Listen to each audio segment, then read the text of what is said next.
What do you personally think this war will end in?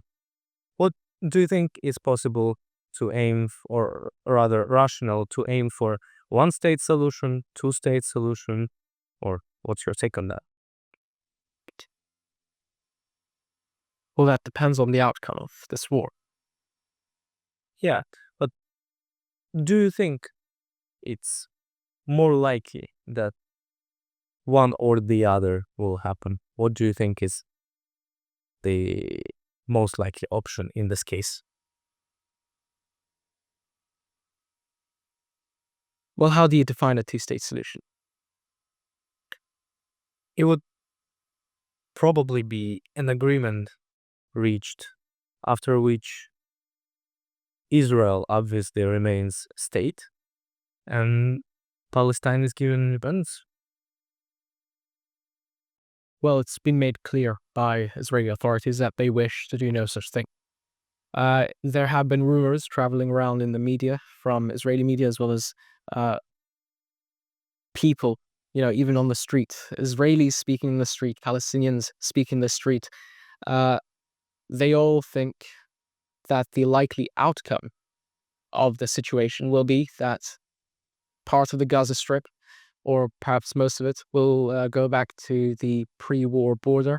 However, all of the restrictions will remain the same. There will be a brutal blockade, and that will remain. That's what they believe. Many people believe that. There will be the control, Israeli control of Gazan land, air, and sea. They will control whether they could turn electricity on or off. They will control whether they can have water being sent in or being kept out. They will control whether humanitarian aid will be able to go in or go out. Of course, that last point also raises the question of why Egypt isn't allowing humanitarian aid to flow in, as they share the border. But the reality is there has been pressure from not just Israel, but other actors to not allow the aid to flow in until the situation is, to their words, sorted. You have expanded on a lot of the Israel part of the perception of this war, perhaps, but I'll just be interested to hear what is, to be more precise, what is Hamas looking to achieve in this war? Would this be because obviously they were the first to attack Israel on October the 7th, and there must be a goal. What would that goal be? Would that be killing as many people as possible? Would that be expressing their discontent with the situation in the Gaza Strip? Or would that be uh, gaining independence by Palestine? What do you think is? Well, it's not appropriate for me to comment on what they think they should do. I believe their charter makes that clear. I'm not a Hamas member. I'm not a Hamas affiliate. I, in fact, am quite antithetical to many of their beliefs. However, what I do believe that should happen is that Palestinians should be able to live freely with the same rights and same human and as well as international rights, as well as domestic laws protecting their rights being enshrined in a constitution, a democratically led government to lead their government. I think that the only way forward is to allow the people of Gaza to rise up and voice their views. Say, we don't look towards extremism, we look towards forming a government. However, the more that Israel bombs, the more extremists that will be created. And that's the unfortunate reality. And we've seen that being proven. It's not speculation in Iraq.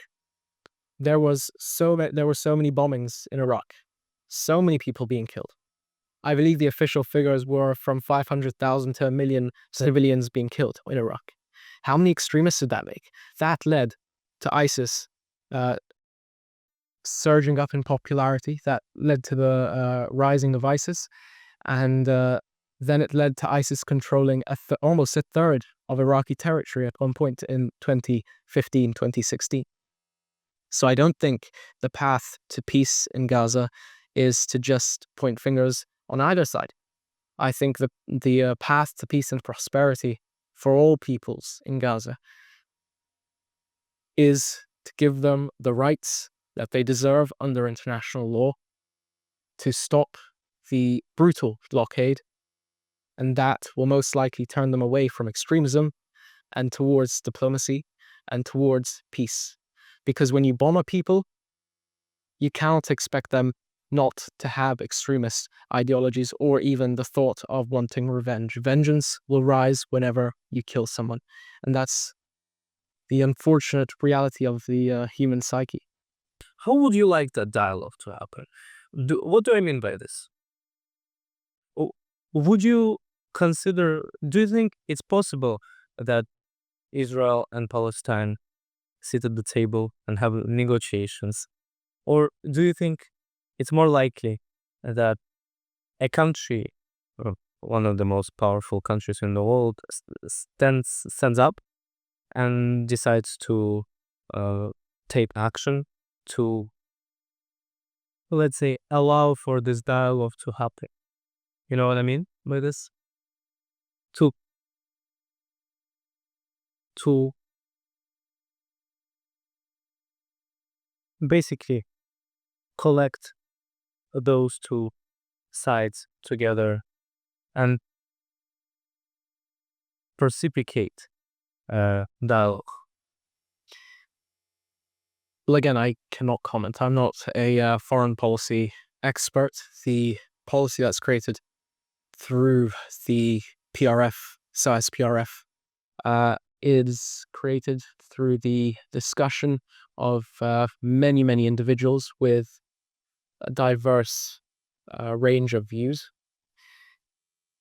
What I would say is that there definitely needs to be peace, and there has been talks previously. There has been the Oslo Accords. The Oslo Accords were very popular